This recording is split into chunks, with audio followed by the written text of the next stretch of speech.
Dios no permitió que estas criaturas entraran en el arca de Noé. Peces y criaturas marinas en Génesis 6, versículo 7, se menciona que cuando Dios reveló su plan para destruir el mundo con el diluvio, dijo a Noé que eliminaría al hombre que había creado de la faz de la tierra, hombre y animales y cosas que se arrastran, y aves del cielo, porque lamentaba haberlos hecho. Es interesante notar que los peces y otras criaturas marinas no fueron incluidos en ese plan de destrucción.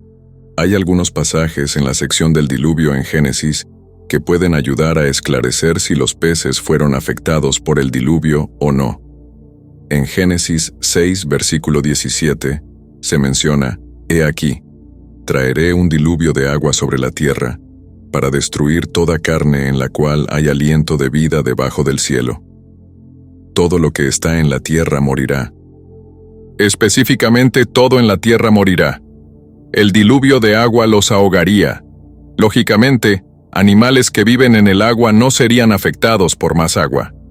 También es difícil ver cómo los peces podrían ser descritos como teniendo aliento. Animales terrestres y aves fueron seleccionados para embarcar en el arca, pero peces y criaturas marinas no. En Génesis 6 versículos 19 a 21, se menciona que de cada cosa viva encontrada en tierra, debes traer 2 de cada tipo para la arca para mantenerlos vivos contigo. Serán macho y hembra de aves y pájaros, según su especie, de animales, según su especie. De cada cosa que se arrastra en el suelo, según su especie, 2 de cada tipo vendrán a ti para mantenerlos vivos. También lleva contigo todo tipo de alimento que es comestible, y debes recolectar y almacenar, y será alimento para ti y para ellos. Esto parece indicar que las criaturas marinas no necesitaban del arca para sobrevivir. Génesis 7, versículos 20 a 23. Lista los animales que murieron, pero la vida marina no está incluida. De hecho, las aguas subieron 15 codos por encima del suelo más alto y las montañas fueron cubiertas. Todos los seres vivos que se movían sobre la tierra perecieron: aves y ganado, animales domésticos, animales salvajes, todas las cosas que se arrastran y se arrastran sobre la tierra, y toda la humanidad, todo en el suelo seco en cuyas narices estaba el aliento y espíritu de la vida, murió. Dios destruyó, borró, eliminó todo ser vivo que estaba en la superficie de la tierra, hombre y animales, y las cosas que se arrastran, y las aves del cielo fueron destruidos. De la tierra solo Noé y aquellos que estaban con él en el arca quedaron vivos. En Génesis 8, versículo 1, se menciona que después del diluvio, Dios se acordó de Noé y de todas las bestias y animales que estaban con él en el arca. Sin embargo, no está claro por qué Dios no se acordó de los peces y criaturas marinas. Estas criaturas no fueron destruidas como los otros animales, entonces es incierto por qué no fueron específicamente mencionadas. La visión del mundo hebraica tenía una manera interesante de categorizar la vida animal. De acuerdo con Génesis 1 versículo 21, el quinto día de la creación incluyó la creación de peces y vida marina, así como criaturas voladoras y pájaros. Dice así: Dios creó las grandes criaturas del mar, y cada criatura viva que se mueve, con las cuales las aguas se llenan según sus especies, y cada ave alada según su especie. Y Dios vio que era bueno. Los animales terrestres, por otro lado, fueron creados en el sexto día, como mencionado en Génesis 1:4. De acuerdo con estos versículos, el pueblo judío dividía la vida animal en 3 categorías: vida marina, animales voladores y animales terrestres. Sin embargo, solo animales voladores y terrestres fueron llevados a bordo del arca, pues los peces y otras formas de vida marina no corrían riesgo debajo del agua. En segundo lugar, la mayoría de los animales impuros. Noé llevó 2 de cada tipo de animal para el arca, ¿verdad? En realidad, no exactamente. La Biblia afirma en Génesis 7 versículos 2 a 3, que de cada animal limpio debes llevar contigo 7 pares, el macho y su hembra, y de los animales que no son limpios, 2, el macho y su hembra. también de las aves del cielo, 7 pares, el macho y la hembra, para mantener la prole viva en la superficie de la tierra. De acuerdo con Génesis capítulo 6, versículo 19, a Noé le fue instruido traer más animales limpios que impuros para el arca. Sin embargo, hay alguna ambigüedad en la frase hebrea traducida como 7 pares, que literalmente significa 7 veces 7. No queda claro si Noé llevó 7 ejemplares de cada especie limpia, 3 pares, 1 extra o 7 pares. No obstante, solo los animales limpios entraron en pares. En Levítico 11 se hace una distinción entre animales limpios e impuros, pero esa ley se dio después del tiempo de Noé. A pesar de esto, sabemos que Noé estaba consciente de cuáles animales eran limpios e impuros. En Génesis 4, versículo 4, se menciona que se hicieron sacrificios a Dios antes de que se diera la ley mosaica. Esto sugiere que Dios había comunicado al hombre cuáles animales eran adecuados para sacrificio y posteriormente para consumo. Sin embargo, no se nos dice exactamente cómo Noé conocía la diferencia. Levítico 11 especifica cuáles animales son limpios e impuros. Aquí están algunos animales limpios, son aquellos que tienen pezuña dividida y rumian, como ovejas, cabras, ciervos y ganados. Los mariscos limpios deben tener tanto escamas como aletas, como el bacalao, la merluza y el pez sol. Ciertas aves como palomas, gallinas y patos también son consideradas limpias. Curiosamente, algunos insectos como langostas y saltamontes también son considerados limpios. Animales impuros incluyen animales terrestres que o no rumian o no tienen pezuña dividida, como cerdos, perros, gatos, caballos, burros y ratas. Los mariscos que carecen de aletas o escamas, como moluscos, langostas, ostras y bagres también son considerados impuros. Algunas aves como búhos, halcones y buitres son consideradas impuras, así como otros animales como reptiles y anfibios. El Nuevo Testamento enseña que ya no somos juzgados por los alimentos que comemos. Colosenses 2, versículo 16. Sin embargo, nutricionistas han observado que la categorización del Antiguo Testamento de alimentos limpios e impuros realmente proporciona una orientación práctica para una dieta saludable.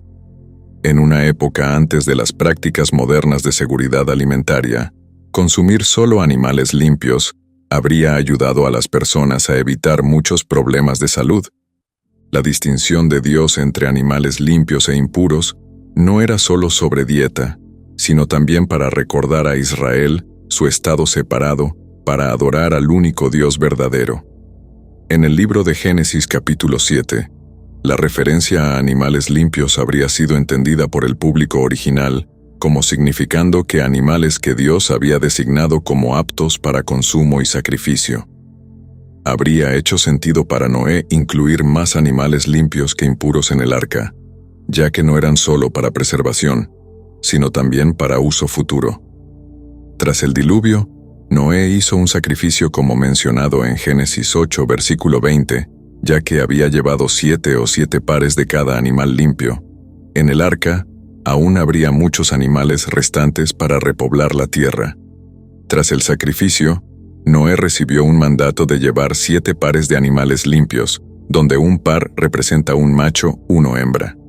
Además, Dios realizó un milagro al guiar a los animales para que se reunieran ordenadamente y entraran en el arca en pares, como se declara en el versículo 9. Nefilim, la verdadera historia de los Nefilim.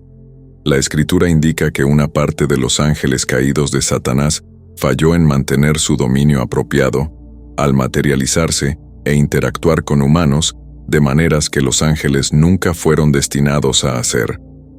Esta interacción está retratada en Génesis 6, versículos de 1 a 4. En Génesis 6, versículos de 1 a 4, se dice que cuando los hombres comenzaron a multiplicarse en la faz de la tierra, y les nacieron hijas, los hijos de Dios vieron que las hijas de los hombres eran hermosas, y tomaron para sí mujeres de todas las que eligieron. Y el Señor dijo que mi espíritu no contenderá siempre con el hombre, pues él también es carne. Sin embargo, Sus días eran 120 años. Habían gigantes en la tierra en esos días, y también después. Cuando los hijos de Dios entraron a las hijas de los hombres, y ellas les dieron hijos, los mismos se convirtieron en hombres poderosos que eran de antaño, hombres de renombre. A primera vista no hay señales de involucramiento angelical o demoníaco. Sin embargo, un pasaje en Job proporciona más insights sobre la omnipotencia de Dios, detallando su control sobre la creación. ¿Dónde estabas cuando fundé la tierra? Decláralo, si tienes entendimiento. ¿Quién estableció sus medidas, si lo sabes? ¿O quién tendió sobre ella la cuerda? ¿Sobre qué están fundadas sus bases? ¿O quién colocó su piedra angular cuando las estrellas de la mañana cantaban juntas y todos los hijos de Dios gritaban de alegría? Job 38, versículos del 4 al 7. Las estrellas de la mañana son frecuentemente interpretadas como ángeles. Se sabe que Dios fundó la tierra antes de que la humanidad fuera creada. Por lo tanto, la mención de hijos de Dios en Génesis 6 se cree que se refiere también a ángeles. Esto implica que los hijos de Dios en Génesis 6 también son ángeles. Los Nefilim, también conocidos como los caídos, son figuras misteriosas mencionadas en Génesis 6, versículo 4, como los hombres poderosos que eran de antaño, hombres de renombre. Sin embargo, el texto no proporciona ninguna explicación de cómo los Nefilim vinieron a la existencia. Simplemente afirma que los Nefilim estaban en la tierra en aquellos días, y también después, cuando los hijos de Dios entraron a las hijas de los hombres y tuvieron hijos con ellas. ¿Por qué se mencionan los Nefilim en Génesis 6 junto con el matrimonio mixto de los hijos de Dios y las hijas de los hombres? No está claro cómo surgieron estos hombres de renombre si no fueron el resultado del matrimonio entre seres espirituales y humanos. Judas probablemente entiende Génesis 6 versículos del 1 al 4 como refiriéndose al matrimonio entre seres espirituales y humanos. Judas 6 habla sobre ángeles que desobedecieron y dejaron su posición de autoridad asignada.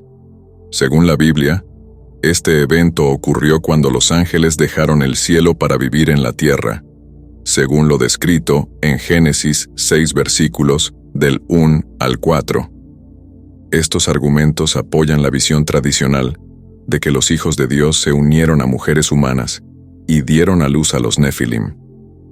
Aunque esto puede parecer extraño a oídos modernos, lo mismo podría decirse de toda la Biblia.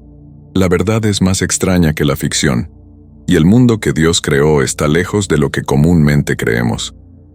Se dice que ciertos seres fueron dominados por el deseo al ver a las hijas de los hombres. Estos seres, conocidos como hijos de Dios o ángeles, procedieron a unirse con estas mujeres, resultando en descendientes que eran mitad angélicos y mitad humanos. Estos descendientes fueron llamados Nefilim. La Biblia no proporciona una razón clara por qué los ángeles se involucraron en este comportamiento, pero se puede inferir que estos hijos de Dios eran seres malos y distorsionados, y como tal, sus acciones no deberían sorprender en términos de una motivación específica. Una teoría sostiene que estos seres intentaban corromper la línea de sangre humana para impedir que el Mesías. Dios había prometido que el Mesías aplastaría la cabeza de la serpiente, Satanás, algún día. Y oyeron el sonido del Señor Dios caminando en el jardín en la brisa fresca de la tarde. Entonces el hombre y su esposa se escondieron y se mantuvieron ocultos de la presencia del Señor Dios entre los árboles del jardín. Pero el Señor Dios llamó a Adán y le: ¿Dónde estás? Él oí el sonido de ti caminando en el jardín, y tuve miedo porque estaba desnudo. Entonces me escondí. Dios, ¿quién te dijo que estabas desnudo? ¿Has comido fruto del árbol del cual te ordené que no comieras? Y el hombre, la mujer que me diste para estar conmigo, ella me dio fruto del árbol, y yo comí. Entonces el Señor Dios dijo a la: ¿Qué es esto que has hecho? Y la mujer, la serpiente, me engañó y me sedujo, y yo comí del árbol prohibido. El Señor Dios dijo a la: ¿Por qué has hecho esto? Eres maldita más que todo el ganado y más que cualquier animal del campo. Sobre tu barriga andarás, y polvo comerás todos los días de tu vida. Y pondré enemistad, hostilidad abierta entre ti y la mujer, y entre tu descendencia y la de ella. Él herirá fatalmente tu cabeza, y tú herirás solo su talón. Podemos deducir por qué Satanás envió su ángel para mezclarse con mujeres humanas. Directamente o indirectamente, Satanás intentó contaminar el pool genético de la humanidad con corrupción satánica, plantando algo que se asemeja a un patógeno genético para hacer que los humanos fueran inaptos para llevar la semilla de la mujer. El Mesías prometido en Génesis 3, versículo 15, el Salvador no podría nacer de una madre poseída por demonios. Entonces, si Satanás pudiera tener éxito en infectar toda la raza, el liberador no podría venir. Y Satanás casi tuvo éxito. Las personas se habían vuelto tan contaminadas que Dios decidió comenzar de nuevo con Noé y sus hijos y encerrar a los demonios que habían contaminado para que nunca más pudieran hacerlo de nuevo. La reacción de Dios a esta gran mi espíritu no contenderá con el hombre para siempre. Dios no pretendía que la raza humana permaneciera en este estado rebelde indefinidamente. Esto significa que nuestro rechazo a Dios alcanzó un punto sin retorno. Dios no nos cortejará indefinidamente. Llegará un momento en que dirá, no más, más una razón para que nosotros declaremos que hoy en lugar de mañana es el día en que responderemos a Jesús. No tenemos promesa de que Dios nos atraerá de otra manera. Sin embargo, sus días serán 120 años. Esto es interesante, pues el diluvio también ocurrió 120 años después de este anuncio. Esa violación de los límites prescritos por Dios lo frustró tanto que inmediatamente envió un diluvio para destruir toda la tierra y todos los vestigios de esas uniones profanas. Se cree que los Nefilim fueron una de las principales razones para el gran diluvio que ocurrió durante el tiempo de Noé. Tras la introducción de los Nefilim, el Señor vio cuánto la maldad del hombre se había vuelto grande. Cada pensamiento e inclinación de su corazón era siempre malo. El Señor se entristeció por las acciones del hombre, y le dolía el corazón al ver cómo se comportaban. En Génesis 6, versículos 4 a 8, se dice que había Nefilim, hombres de estatura, hombres notorios en la tierra en aquellos días, y también después, cuando los hijos de Dios convivieron con las hijas de los hombres y tuvieron hijos con ellas. Estos eran los hombres poderosos que eran de la antigüedad, hombres de gran reputación y fama. El Señor vio que la maldad y depravación del hombre era grande en la tierra, y que toda imaginación o intención de los pensamientos de su corazón eran continuamente solo malos. El Señor lamentó haber hecho a la humanidad en la tierra y se entristeció profundamente en su corazón.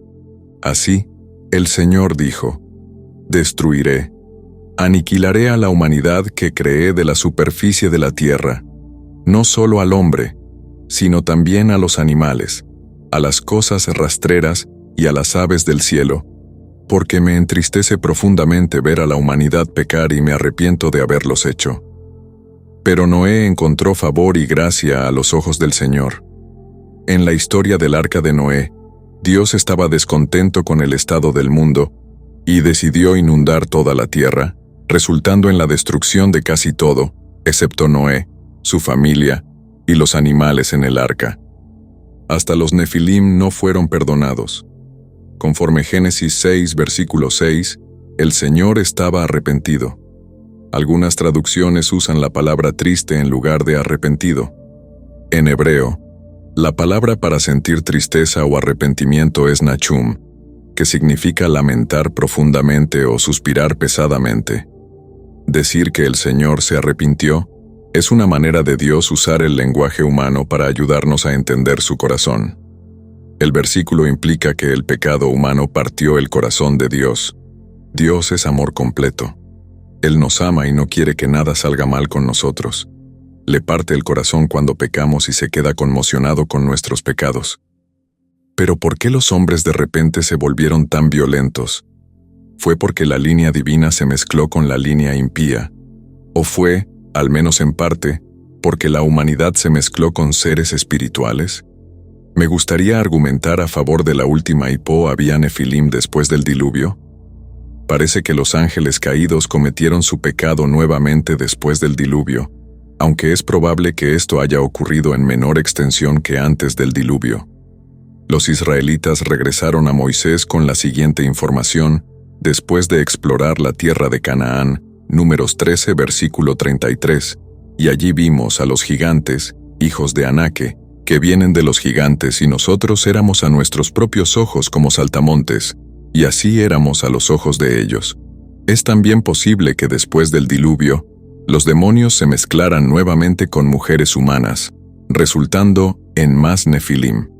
Es hasta posible que algunas características de los nefilim se hayan transmitido a través de la línea de una de las nueras de Noé. De cualquier forma, los israelitas destruyeron a estos gigantes durante su invasión de Canaán. En el Antiguo Testamento, gigante es más comúnmente referido por la palabra Refaim. A lo largo de toda la narrativa del Antiguo Testamento, los Refaim sirven como un motivo recurrente, fascinante y significativo. En los días de Lot, Jesús compara los tiempos del fin con los días de Noé en Lucas 17, versículos 26 a 30. Así como fue en los días de Noé, así también será en los días del Hijo del Hombre. Las personas estaban comiendo, bebiendo, casándose y siendo entregadas en matrimonio, hasta el día en que Noé entró en el arca. Luego vino el diluvio y destruyó a todos. Lo mismo sucedió en los días de Lot. Las personas estaban comiendo y bebiendo, comprando y vendiendo, plantando y construyendo.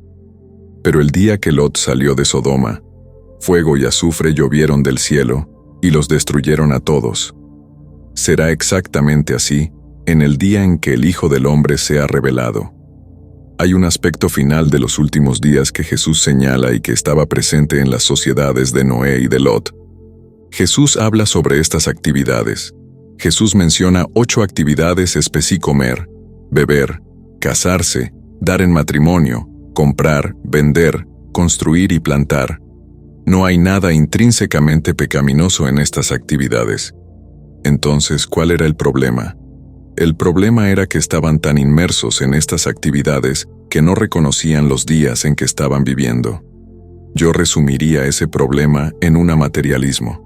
Estaban tan sumergidos en lo material que ya no tenían ningún entendimiento ni alerta para lo espiritual y lo eterno. El rasgo final de los días de Noé y de Lot entonces era el materialismo. ¿Cuánto materialismo existe en el mundo hoy? Yo diría que la civilización occidental está prácticamente inundada por él, y esto de ninguna manera es excluido de los cristianos. Hay muchos cristianos confesos que son tan materialistas en sus corazones como los no creyentes. Quizás sean un poco menos demostrativos sobre eso. Quizás no sea tan aparente en sus estilos de vida, pero están absortos por el materialismo. Jesús nos advirtió que si caemos en el pozo del materialismo, no estaremos listos cuando Él venga. Estaremos en la misma categoría que las personas de los días de Noé y de Lot. La narrativa paralela en Lucas 17, versículo 26, da esta redacción, así como fue en los días de Noé, así también será en los días del Hijo del Hombre. Para comprender los días anteriores al regreso de Jesús, por lo tanto, necesitamos descubrir cómo eran los días de Noé. Para un relato de esos días, examinaremos el libro de Génesis para los elementos esenciales. El lado positivo alerta para la supervivencia. Ya hemos discutido los elementos malignos que eran prevalentes durante los tiempos de Noé y de Lot. Como hemos visto, varias formas de mal estaban diseminadas. Sin embargo, sería injusto pintar un cuadro completo de esos tiempos sin también destacar el lado positivo. Pues había un lado positivo para esos tiempos en 2 aspectos principales. Hay buenas noticias sobre los días de Noé. Según Génesis capítulo 6, versículo 9, estas son las generaciones de Noé. Noé era justo, un hombre perfecto en sus generaciones, y Noé andaba con Dios. Entre todas esas personas, había un hombre que tenía una relación íntima y personal con Dios. Dios podía hablar con él y decirle cómo veía la situación y el juicio que estaba a punto de traer.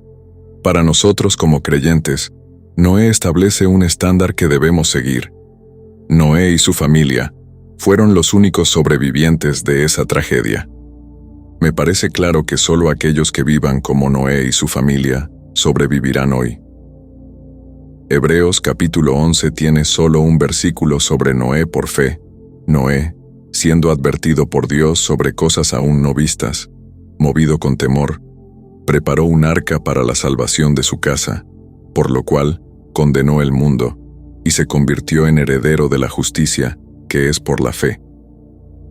Número 4. La generación perversa. Jesús encuentra las almas aprisionadas del diluvio. Esto es lo que sucedió en el reino espiritual cuando Jesús murió. Jesús enfrentó el gran desafío de sacrificar su vida por el bien de todo el mundo. A pesar de la naturaleza abrumadora y terrible de esta misión, la aceptó después de estar colgado en la cruz. Durante 3 noches, Jesús desistió de su vida. Sin embargo, no estaba indefenso, pues solo él tenía la autoridad para terminar su propia vida. ¿Qué sucedió en el reino espiritual tras este evento? Pedro nos proporciona la respuesta a esa pregunta. Pedro fue una de las primeras 2 personas que Jesús llamó para seguirlo. Inicialmente era fácilmente influenciable, como una caña sacudida por el viento. Sin embargo, después de que Jesús lo dejara, se volvió firme como una roca. Pedro fue el primero en cada lista de los 12, y él era el portavoz no oficial del grupo.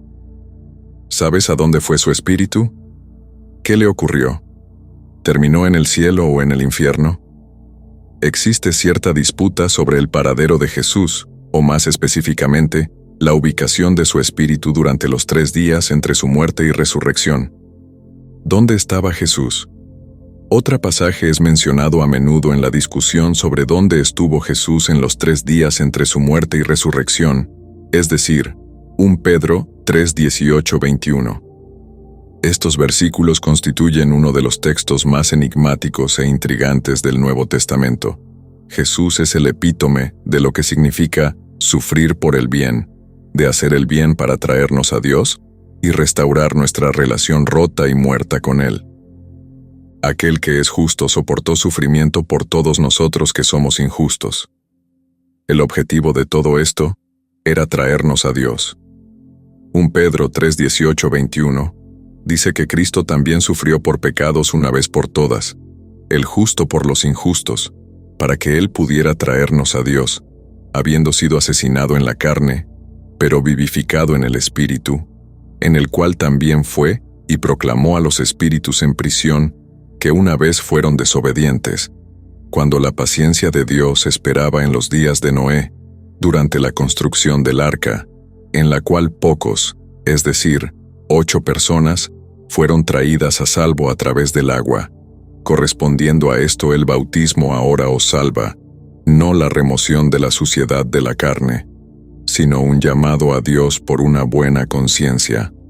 A través de la resurrección de Jesucristo leemos, por quien Él también fue, y predicó a los espíritus en prisión que anteriormente fueron desobedientes.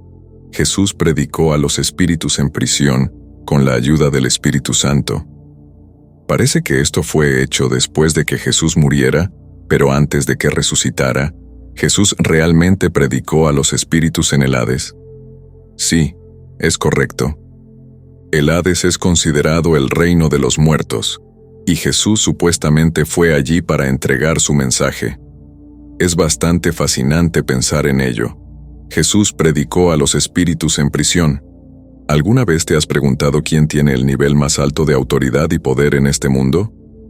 La Biblia proporciona una respuesta clara a esa pregunta, independientemente de tus creencias personales. Personales afirma que incluso aquellos que están enterrados profundamente debajo de la tierra deben reconocer a Jesús como su Señor Supremo. La declaración nos recuerda el poder y autoridad extraordinarios que Jesús tiene sobre todo en el universo. Mientras este concepto puede ser humillante, también nos proporciona esperanza y consuelo, sabiendo que tenemos un Señor bondadoso y poderoso que está en control de todo. Filipenses 2, versículo 10, dice que al nombre de Jesús toda rodilla se doblará, de los que están en el cielo, en la tierra y debajo de la tierra. Leemos sobre los que están debajo de la tierra, y este texto deja muy claro que Jesús estuvo involucrado en conversaciones con otros, y que mantuvo su conciencia durante el tiempo que pasó entre su muerte y su resurrección. Los otros con quienes él se comunicaba estaban igualmente plenamente conscientes y activamente involucrados en conversaciones con él. Inmediatamente después de su muerte, él viajó al reino de los muertos y predicó allí en el primer domingo de Pascua. Puedo imaginar a Pedro encontrando a Jesús cara a cara y preguntándole, ¿dónde en la tierra has estado? Puedo imaginar esto sucediendo. A lo que él respondió que no estuvo realmente en la tierra, sino en el Hades, que es el mundo de los muertos. ¿Qué en la tierra, o qué es el Hades estabas haciendo allí? ¿Y por qué estuviste allí? Jesús cuenta a Pedro que estaba predicando a aquellos que se ahogaron en el diluvio de Noé. El espíritu y el cuerpo están separados por la muerte. Jesús pasó por todas las 3 etapas en un periodo de tiempo que fue menor que una semana. Se convirtió en un espíritu encarnado, murió en la cruz y entregó su espíritu a Dios, y finalmente su cuerpo fue colocado en la tumba. Él continuó viviendo en su forma espiritual y realizó su misión de predicar en la mañana de domingo de Pascua. Su cuerpo y espíritu fueron reunidos, y él permaneció plenamente consciente y capaz de comunicarse durante todas estas etapas. La identidad de los espíritus aquí, los espíritus en prisión están claramente identificados. ¿Quiénes eran aquellos que fueron desobedientes? ¿Cuándo fueron desobedientes? ¿Quiénes eran esos espíritus de la generación perversa? En los primeros capítulos de Génesis, específicamente en el capítulo 6, versículos 1 a 5 de la Biblia, pinta una imagen del mundo antes del diluvio. La tierra no era un lugar de paz ni bondad, sino que estaba llena de pecado, violencia y corrupción moral. Imagina un mundo donde las personas están consumidas por sus deseos, siempre buscando hacer lo que quieren, sin importar el costo para los demás. La honestidad, integridad y bondad no son celebradas, ni siquiera comprendidas como virtudes. En cambio, el engaño y la manipulación dominan el día. Todos están preocupados solo por sí mismos, y el tejido mismo de la sociedad es desgarrado por el egoísmo y la maldad. En este entorno, las familias no son santuarios de amor y apoyo, sino campos de batalla de engaño y traición. Los vecinos no cuidan unos de otros, buscan explotarse mutuamente. Los gobiernos no son instituciones de justicia, sino sistemas de opresión, manteniendo la regla de los poderosos sobre los débiles. Desde el principio, vemos que Noé va a ser especial, pues es el único miembro de esta genealogía cuyo nombre es explicado. Su padre, Lameque, afirma que su hijo Noé traerá alivio. Noé suena como la palabra hebrea para descanso o alivio. Aprendemos rápidamente de qué Noé debería aliviar en Génesis 6, versículos 1 a 8, donde vemos los resultados desenfrenados de la caída mientras la injusticia aumenta en todo el mundo. Génesis 6, versículo 22, dice que Noé hizo estas cosas de acuerdo con todo lo que Dios le había ordenado. Así lo hizo. No se sabe cuántas personas había en la tierra en la época del diluvio según la Biblia. Por lo tanto, solo podemos hacer suposiciones educadas sobre la población prediluvio. Según algunos individuos, la población humana no era muy alta en el pasado. La Biblia indica que antes del diluvio, las personas eran extremadamente inmorales y agresivas. Es plausible considerar que hubo numerosas guerras, enfermedades y otras circunstancias que podrían haber limitado el crecimiento de la población. Señor divino, en este momento de quietud, venimos ante ti con corazones abiertos y mentes ansiosas por recibir tu sabiduría. Nos reunimos como buscadores, deseando entender tu palabra, el texto sagrado que ilumina nuestros caminos y nutre nuestras almas. Concédenos la gracia de abordar la Biblia con humildad, reconociendo que sus profundidades son vastas y sus enseñanzas profundas. Ayúdanos a dejar de lado nuestras preconcepciones y prejuicios para que podamos recibir tu mensaje con claridad y receptividad al sumergirnos en las páginas de las Escrituras. Guíanos, Señor, en nuestra búsqueda por entendimiento. Ilumina las palabras en la página, dando vida a historias antiguas y verdades atemporales. Que tu Espíritu Santo sea nuestro compañero siempre presente, revelando los significados más profundos ocultos en el texto. En nombre de Jesús, oramos. Amén. Si este contenido fue valioso para ti, te pido que me apoyes con tu suscripción para que no pierdas ninguno de nuestros próximos videos. Juntos, podemos iluminar más mentes y expandir nuestro entendimiento. Gracias por estar aquí y que Dios te bendiga.